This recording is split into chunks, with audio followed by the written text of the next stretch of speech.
নমস্কার বন্ধুরা, আপনাদের সকলকে জানাই স্বাগত। অন্তরার কুকিং চ্যানেলে এখন নাম পরিবর্তন করে অন্তরার কিচেন হয়েছে। চলুন দেখে নেওয়া যাক আজকের রান্না দই চিকেন। দই চিকেন বানানোর জন্য এখানে 1 কেজি 200 গ্রাম মতো চিকেন নিয়ে নিয়েছি। চিকেনটা ভালো করে ম্যারিনেট করে নেব। এখন ম্যারিনেশনের জন্য দিয়ে দিচ্ছি সামান্য গোলমরিচ গুঁড়ো। ভিডিওটিতে ব্যবহার করা সমস্ত ইনগ্রিডিয়েন্টস আমি ডেসক্রিপশন বক্সে দিয়ে রেখেছি, চাইলে দেখে নিতে পারেন। দিয়ে দিলাম সামান্য নুন। দিয়ে দিচ্ছি 1.5 টেবিল স্পুন আদা, রসুন আর কাঁচা লঙ্কা বাটা। এবার এই সমস্ত উপকরণ দিয়ে চিকেনটা ভালোভাবে মেখে নেব। এবার ম্যারিনেশনের জন্য আধ ঘন্টা রেখে দেব ফ্রিজে ঢাকা দিয়ে। আধ ঘন্টা পরে চিকেনটা বার করে ফ্রিজ থেকে বাইরে 10 মিনিট রেখে দেব। যেহেতু দই চিকেন বানাবো তাই 4 টেবিল চামচ মতো টক দই নিয়ে নিলাম। দইটাতে সামান্য জল মিশিয়ে নেব। এবার দইটাকে চামচের সাহায্যে ভালোভাবে ফেটিয়ে নেব।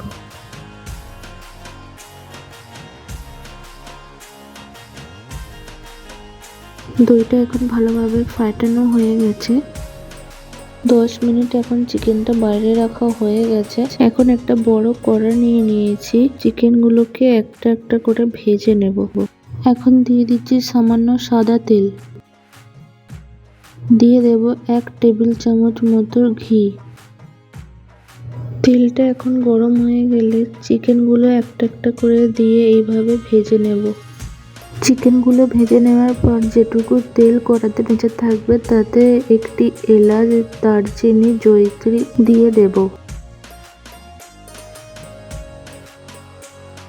গোটা মশলাগুলো যখন গরম হয়ে যাবে দিয়ে দিচ্ছি 2টো চিড়ে রাখা কাঁচা লঙ্কা ও দিয়ে দিচ্ছি সামান্য পেঁয়াজ কুচো।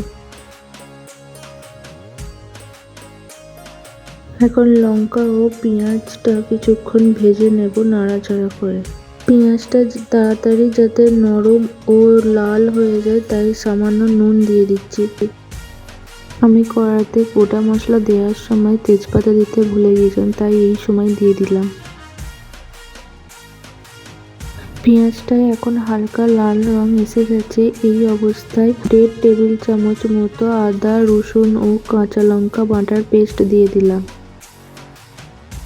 এখন পেঁয়াজটা ভালোভাবে কষিয়ে নেব যতক্ষণ না তেল ছেড়ে আসছে।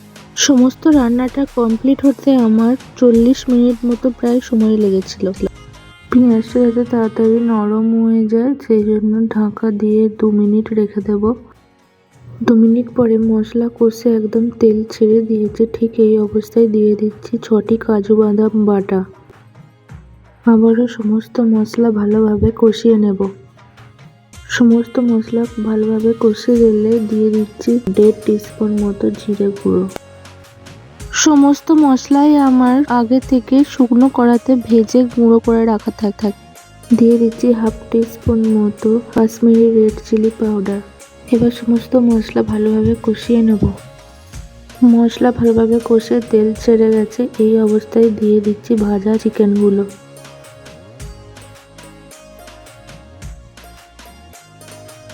এবার সমস্ত চিকেন ভালোভাবে একটু নাড়াচাড়া করে নেব। এই দই চিকেনের রান্নাটা ধাপে ধাপে ঢাকা দিয়ে দিয়ে রান্না করব। চিকেনটা একটু ভালোভাবে কষানো হয়ে গেছে। এবার ঢাকা দিয়ে 10 মিনিট রান্না করব। 10 মিনিট হয়ে গেছে। এবার ঢাকনাটা খুলে চিকেনটা হালকা করে তলা থেকে নেড়ে দেব যাতে ধরে না যায়। এবার পরিমাণ মতো গ্রেভির জন্য জল দিয়ে নেব।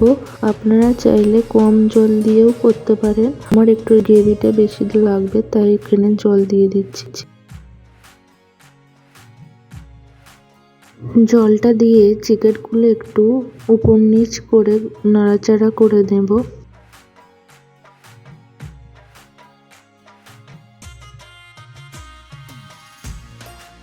গ্রেভিটা যখন ফুটে আসবে আবারও 10 মিনিটের জন্য ঢাকা দিয়ে নেব। 10 মিনিট হয়ে গিয়েছিল তাই ঢাকাটা খুলে নেব। এখন অ্যাড করে দিচ্ছি ফেটানো টক দইটা। টক দই দেওয়ার সময় গ্যাসের ফ্লেমটা অবশ্যই লোতে রেখে দেবেন। দই ভালোভাবে মেশানো হলে দিয়ে দিচ্ছি ধনেপাতা কুচি। আবারও ভালোভাবে মিশিয়ে নেব। এখন 1/2 টিস্পুন মতো গরম মশলা গুঁড়ো ও 1 টিস্পুন জিরা গুঁড়ো দিয়ে দেবো। আবারও 10 মিনিটের জন্য ঢাকা দিয়ে রান্না করব। 10 মিনিট হয়ে গেছে, তাই আবার ঢাকনাটা খুলে নেব। রান্নাটা প্রায় শেষের দিকেই এইভাবেই ধাপে ধাপে ঢাকা দিয়ে দিয়ে রান্না করব। তাই আবারও ঢাকা দিয়ে 5 মিনিটের জন্য রান্না করব। 5 মিনিট এখন হয়ে গেছে, তাই ঢাকাটা খুলে নেব। যেহেতু রান্নাটা আমার শেষের দিকেই চলে এসেছে, এই অবস্থায় রান্না তাড়াতাড়ি কড়াতে ধরে যাওয়ার সম্ভাবনা থাকে, তাই আমি ঢেকে ঢেকে ধাপে ধাপে রান্নাটা করছি। ভালোভাবে নেড়ে দিয়ে আবারও 5 মিনিটের জন্য ঢাকা দিয়ে একটু রান্না করব। 5 মিনিট পরে ঢাকা খুলে দিয়ে দিচ্ছি কাসুরি মেথি।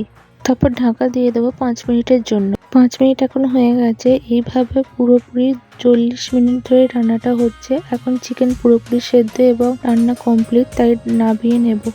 এখন টেস্টি টেস্টি দই চিকেন তৈরি পরিবেশনের জন্য।